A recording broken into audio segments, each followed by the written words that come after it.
Maqaa kan ilmaa kan hafuura qulqulluu Waaqayyo tokkoon ameen.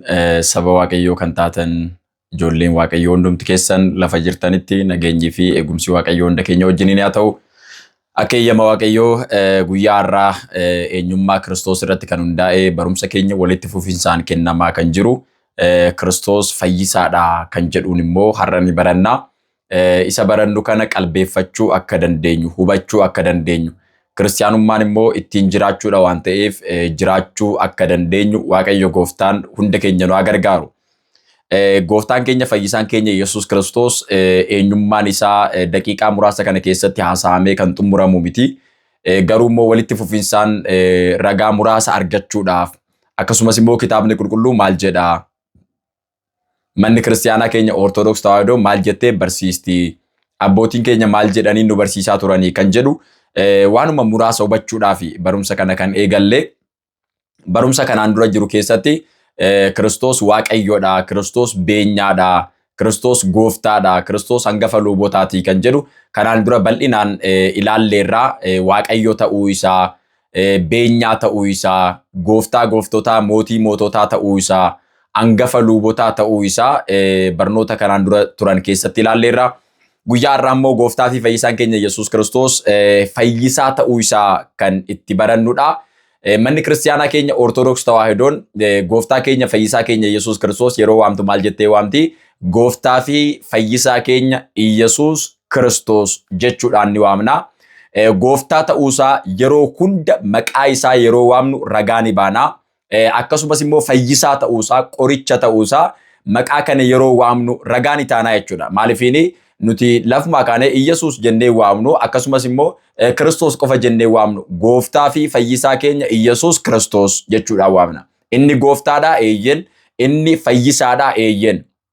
Kanarratti hundaa'uudhaan Kiristoos fayyisaadha yeroo jennu fayyisaa ta'uusaa kitaabni qulqulluu maal jedha kan jedhu akkuma beekamutti barumsa kana yeroo barannu kitaaba qulqulluu iddoo saditti qoorneet ilaalaa jirra. Inni jalqabaa wangeelli maal jedha kan jedhudha. Inni lammaffaa hojiin duuka bu'ootaa maal jedha. Inni sadaffaa immoo ergaan kan Phaawulos ta'uu danda'a, kan Phexros ta'uu danda'a. Ergaan kitaaba qulqulluurra jiru maal jedha kan jedhu isaan sadan kana ilaaluudhaan waa'ee Kiristoos kan barachaa jirru. Gara fuulduraatti immoo kakuu moofaa keessatti Kiristoos maal fakkaata kan jedhu mata duree of danda'een bal'inaan kan ilaallu ta'a. Kanaaf waa'ee fayyinaa yeroo haasofnu qaamni tokko fayyina barbaada jechuun dirqama dhukkubsateera jechuudha. Qaamni dhukkubsanne fayyina barbaadu. Ilmi namaa maaliif fayyina barbaade yeroo jennu ilmi namaa dhukkubsatee ture kan jedhu sana deebiinsaa. Ilmi namaa maaliif dhukkubsate, yoom dhukkubsate, akkamitti dhukkubsate kan jedhu sana beekuudhaaf seera uumamaa boqonnaa 1:26, seera uumamaa boqonnaa 2:7, seera uumamaa boqonnaa 3 dubbisuun gahaadha. Seera uumamaa boqonnaa 1:26 irratti Waaqayyoon bifaa fi fakkeenya keenyaan nama uumnaa jedhe. Namni bifa Waaqayyootiin, fakkeenya Waaqayyootiin erga uumamee booda seera uumamaa boqonnaa 2:7 irratti immoo Waaqayyoon biyyoo irraa lafarraa nama erga hojjete erga uume booda hafuura isaa erga itti baasee booda namni jiraataa ta'ee ture.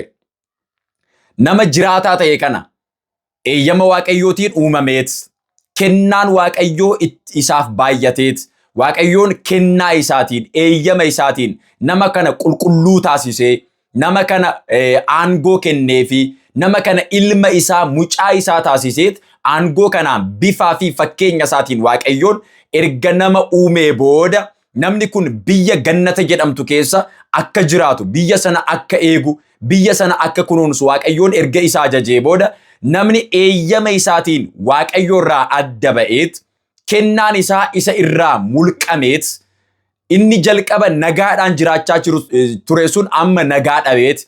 Inni jalqaba fayyinaan jiraachaa ture sun amma eeyyama isaatiin dhukkubsatee ilma Waaqayyoo kan ture garba seexanaa ta'eet Waaqayyoo irraa adda ba'ee biyya isaa keessaa ari'amee harka seexanaa keessa kufee ture.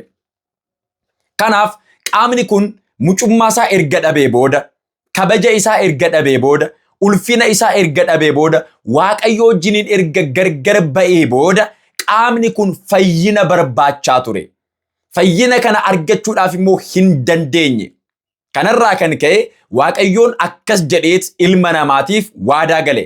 Manni kiristaanaa keenya akkuma nu barsiistu guyyaa 5 walakkaa yookaan immoo waggaa 5,500 booda ilma kee mucaa kee irraa dhaladheen sin fayyisa jedheet Waaqayyoon nama kanaaf waadaa gale.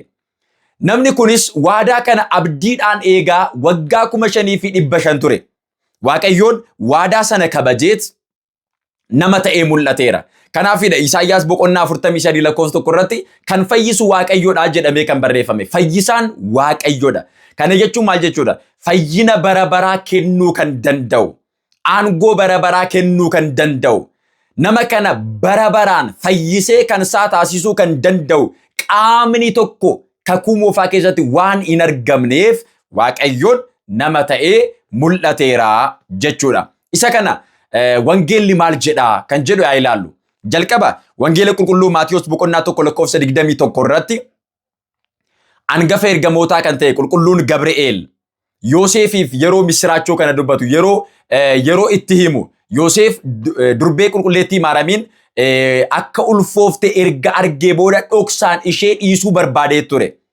Kanaaf angafa ergamootaa kan ta'e qulqulluun Gabri'eel akkas jedhee Yoosefitti hime. Wangeela Maatiyos boqonnaa 1 lakkoofsa 21 irratti akkas jedha. Ilmas ni deessi. Innis uummaticha cubbuu isaanii irraa ni fayyisa. Maqaa isaas Iyesuus ni jettaa jedhe. Hubadhaa maatii Waaqayyoo. Ilma ni deessi jedhe. Eenyudha isheen? Durbee qulqulleettii Maaramiidha. Ilma ni deessi. Mucaan ishee irraa dhalatu kun ilmi ishee kun immoo uummaticha jedhe addunyaa guutuu jechuudha. Nama isatti amane hunda jechuudha. Ilmi kun immoo cubbuu isaanii irraa ni fayyisa. Kanaaf inni dhalatu kun eenyudha jennaan? Fayyisaadha. Inni dhalatu kun eenyudha jennaan? Qorichadha. Inni dhalatu kun eenyudha? Namoota hunda cubbuu keessaa bilisa baasuu kan danda'udha. Kanaaf ilmas ni deessi. Innis jedhe mucaan dhalatu kunis jechuudha. Innis uummaticha cubbuu irraa ni fayyisa waan ta'eef maqaan isaa Iyesuus jedhama. Iyesuus jechuun qoricha jechuudha jedhe. Kanaaf angafa ergamootaa kan ta'e qulqulluun Gabri'eel misiraachoo jalqaba durbee qulqulleettii Maaramiitti yeroo himu wangeela qulqulluu Luqaas boqonnaa 1 lakkoofsa 26 irratti dubbateera. Misiraachoo erga itti himee booda isheerraa kan dhalatu eenyu akka ta'e yeroo dubbatu maal jedhee maqaa isaa Iyesuus jettaanii jedhe. Iyesuus jedhamee moggaafama. Maal jechuudha? Qoricha jechuudha. Fayyisaa jechuudha. Jalqaba durbee qulqulleettii Maaramiitti erga himee booda lammaffaa immoo wangeela Maatiyos boqonnaa 1 lakkoofsa 21 irratti Yoosefitti hime Iyesuus jedhama maqaan isaa. Maaliif Iyesuus jedhama jennaan? Uummaticha cubbuu irraa fayyisuu kan danda'u aangoo kan qabu isa waan ta'eef jedhe. Kanaaf kan dhalatu kun eenyudha jennaan? Qorichatu dhalata. Fayyisaatu dhalata. Iyesuus kan jedhametu dhalata. Inni uummata hunda bilisa baasuu kan danda'udha. Kan dhalatu kun isadha jedhee dubbateera. Erga dhalatee booda nama ta'e erga mul'atee erga dhalatee booda qulqulluun Gabri'eel ammas deebi'eet tiksee hoolota tiksaa kan turaniif isaaniif mul'atee akkas jedhe. Wangeela qulqulluu Luqaas boqonnaa 2 lakkoofsa 11 irratti dubbisaa. Akkas jedha. Har'a magaalaa Daawititti fayyisaan innis gooftaa kan ta'e Kiristoos isiniif dhalateera jedhe. Har'a jedhe magaalaa Daawititti. Ajaa'iba maatii Waaqayyoo. Magaalaa Daawititti eenyutu dhalate? Magaalaa Daawititti jennaan fayyisaan gooftaa kan ta'e Kiristoos isiniif dhalateera jedhe. Iddoo kanarratti waa lama hubachuun barbaachisaadha. Inni jalqabaa fayyisaa fi gooftaa kan ta'e Kiristoos jedhe. Inni lammaffaan immoo qulqulluun Gabri'eel maal jechaa jira? Isiniif dhalateera jedhe. Eenyuuf dhalate jennaan? Nuyiif dhalate jechuudha. Karaa lamaan haa hubannu. Jalqaba raajicha Isaayyaas boqonnaa 9 irratti raajichi Isaayyaas waa'ee nama ta'uu Iyesuus Kiristoos waa'ee dhalachuu Waaqayyoo yeroo dubbatu raajicha Isaayyaas boqonnaa 9 lakkoofsa 1 jalqabaati dubbisaa. Akkas jedhee dubbate Isaayyaas mucaan nuuf dhalateera ilmis nuuf kennameera jedhe. Isaayyaas yeroo dubbatu maal jedhee mucaan nuuf dhalateera jedhee ilmis immoo nuuf kennameera jedhe. Mucaan nuuf dhalateera eeyyen ilmis immoo nuuf kennameera. Isaayyaas yeroo dubbatu nuuf dhalateera jedhe. Qulqulluun Gabri'eel yeroo dubbatu immoo isiniif dhalateera jedhe. Kanaaf Kiristoos maaliif dhalate? Qoricha ta'ee kan mul'ate eenyu fayyisuudhaaf yeroo jennu nama fayyisuudhaaf. Isaayyaas nama waan ta'eef waa'ee dhalachuu Yesuus Kiristoos boqonnaa 9 irratti erga dubbatee booda fannifamuu isaa, reebamuu isaa, dhiiga isaa dhangalaasuu isaa akkasumas immoo dhangala'uu dhiiga isaatiin namoota birmaduu akka baasu, madaa isaatiin namoonni akka fayyan immoo Isaayyaas boqonnaa 53 irratti bal'inaan dubbateera jechuudha. Kanaaf wangeelli maal jedha yeroo jennu wangeelli Kiristoos fayyisaadhaa jedha. Kiristoos qorichadhaa jedha. Qorichi isiniif dhalateera. Uummata bilisa baasuu kan danda'u isadha. Maqaan isaa Iyyesuus jedhama. Iyyesuus jechuun qoricha jechuudha. Qoricha kan yoomii kan bara baraati. Foon keenyaafis qorichadha. Lubbuu keenyaafis qorichadha. Addunyaa kana keessa yeroo jiraannu inni qorichadha. Erga duunee booda qorichi kun bilisa nu baasee kan saanu taasiseera. Mootummaa isaa nu dhaalchisuu kan danda'u qoricha kanadha. Inni mallattoo keenya fuulduratti kan ifa baasnee mul'isnu isadha jechaa jira. Kanaaf Kiristoos fayyisaadha yeroo jennu fayyisaa keenya, qoricha keenya kan nuuf dhalate, kan nuuf nama jedhee mul'ate, birmaduu nu baasuudhaaf, jireenya bara baraa nu dhaalchisuudhaaf, mootummaa isaa nuuf kennuudhaaf, Waaqayyo wajjin araaramuu akka dandeenyu. Kakuu moofaa keessatti qaamni kana nuu kennuu danda'u waan hin jirreef maaloo nama ta'ii mul'adhu, maaloo gadi bu'i, maaloo dhaladhu, maaloo nu fayyisi jedhanii abbootiin keenya waggoota hedduudhaaf akkaataa kanaan kadhachaa turan. Garuu immoo qaamni isaan fayyisuu danda'u waan hin argamneef waggaasaa eegeetiin Galaatiyaa boqonnaa 4 lakkoofsa 1 jalqabnee yeroo dubbisnu barri isaa yeroo xumuramu Kiristoos durbee qulqulleettii Maariyaamii irraa dhalatee foon ishee irraa foon, lubbuu ishee irraa lubbuu, dhiiga ishee irraa dhiiga fudhateet nama ta'ee mul'ate. Kanaaf inni dhalatu eenyudha jennaan? Inni dhalatu sun Iyyesuus yookaan qorichadha. Inni dhalate sun eenyudha jennaan? Inni fayyisaadha. Gooftaa kan ta'e Kiristoos dhalateera.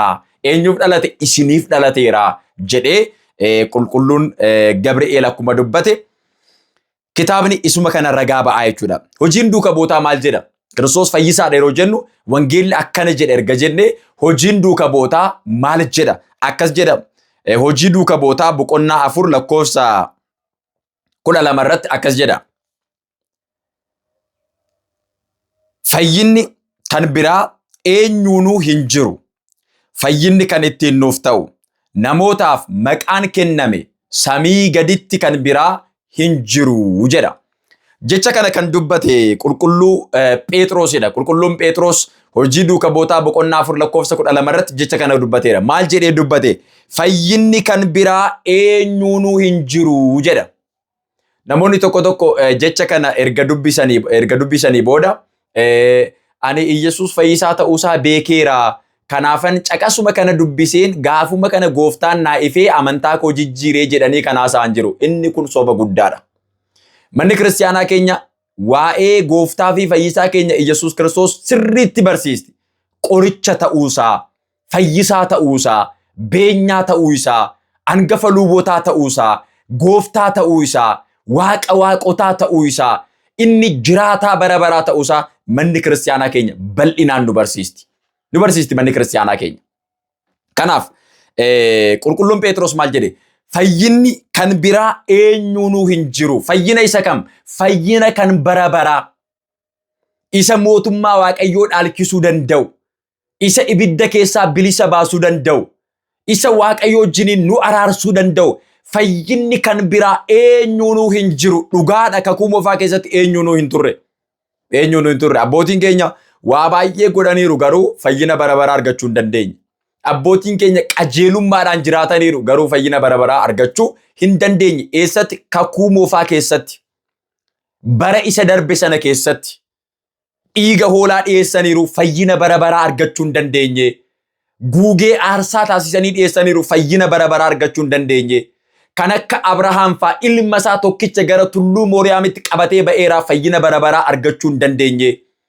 Addaamirraa kaasee abbootiin keenya hedduun isaanii Waaqayyoof aarsaa dhiyeessaniiru fayyina bara baraa argachuu garuu hin dandeenye. Kanaafidha Kiristoos nama ta'ee kan mul'ate. Kanaaf fayyina kan bara baraa kennuu kan danda'u, du'a bara baraa keessaa bilisa baasuu kan danda'u, ibidda bara baraa kan ta'e Si'ool barbadeessee namoota Si'oolii keessaa bilisa baasee kan isaa taasisuu kan danda'u, balbala gannataa isa waggaa 5,500 kan cufamee ture sana balbala sana banee namoonni hundinuu mootummaa kana dhaaluu akka danda'an gargaaruu kan danda'u, hojii kana raawwachuu kan danda'u, fayyina kana raawwachuu kan danda'u, akkasumas immoo fayyisuu kan danda'u qaamni kamiyyuu kakuu moofaa keessatti waan hin argamneef Kiristoos nama ta'ee mul'ate. Kanaaf fayyinni kan biraa eenyuunuu hin jiru.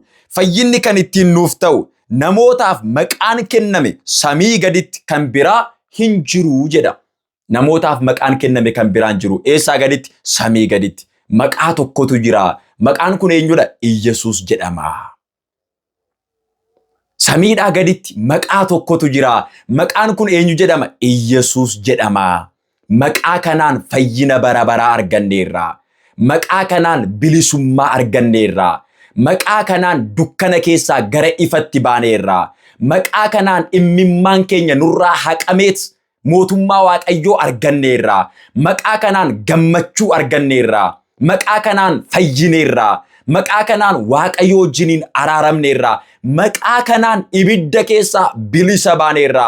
Du'a keessaa bilisa baaneerra. Maqaa kanaan saba Waaqayyoo, maatii Waaqayyoo, ijoollee Waaqayyoo taanee kennaa guddaa Waaqayyoo irraa arganne gara Waaqayyootti deebineerra. Maqaa kamiin? Maqaa Iyyesuus Kiristoos jedhuun.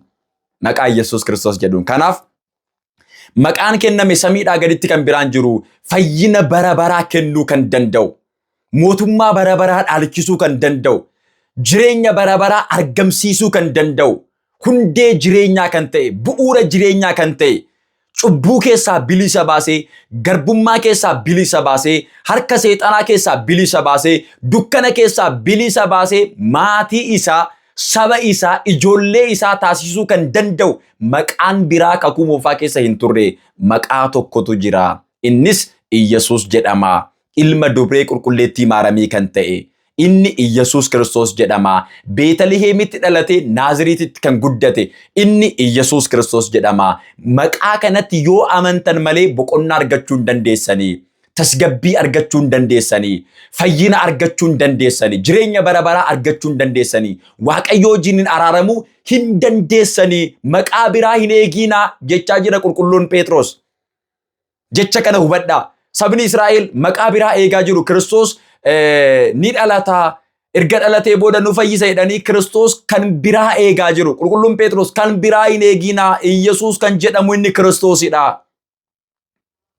Kan biraa hin eeginaa. Iyyesuus kan jedhame inni qorichadha.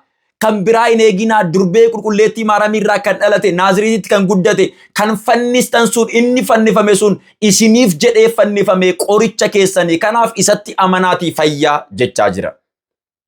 Kanaaf kanarraa ka'uudhaan manni kiristaanaa keenya maal jetti? Kiristoos fayyisaadha. Kiristoos qorichadha jennee amannaa jechuudha. Hojiin duuka bootaa kana jedha. Qulqulluun Phaawulos akkas jedha. Ilma isaa Tiitoodhaaf kan erge. Tiitoo boqonnaa 1:4 irratti akkas jedha. Qoricha keenya irraa, gooftaa keenya Iyyesuus Kiristoos irraa kennaa fi dhiifamni nagaan isaa ta'u jedha. Qoricha keenya irraa jedhe eeyyen Kiristoos qoricha keenyaa jechaa jira. Dhukkubsannee turree isatu qoricha ta'ee nu fayyise. Duunee turree isatu qoricha ta'ee nu kaase. Bannee turree isatu qoricha ta'ee nu argate. Dukkana keessa turree isatu qoricha ta'ee gara ifatti nu baase.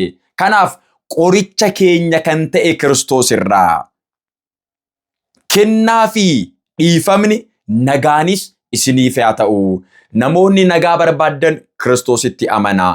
Namoonni kennaa Waaqayyoo barbaadan Kiristoositti amanaa. Namoonni fayyina barbaadan Kiristoositti amanaa. Akkasumas immoo namoonni dhiifama barbaadan Waaqayyoon akka dhiifama isiniif taasisu cubbuu keessan hunda haqeet Waaqayyoon jireenya haaraa akka isiniif kennu namoonni barbaaddan Kiristoos fayyisaa akka ta'e Kiristoos qoricha akka ta'e amanuutu nurraa eegama. Kanaaf manni kiristaanaa keenya Yesuus Kiristoos qoricha keenya fayyisaa keenya jetteet ni amanti.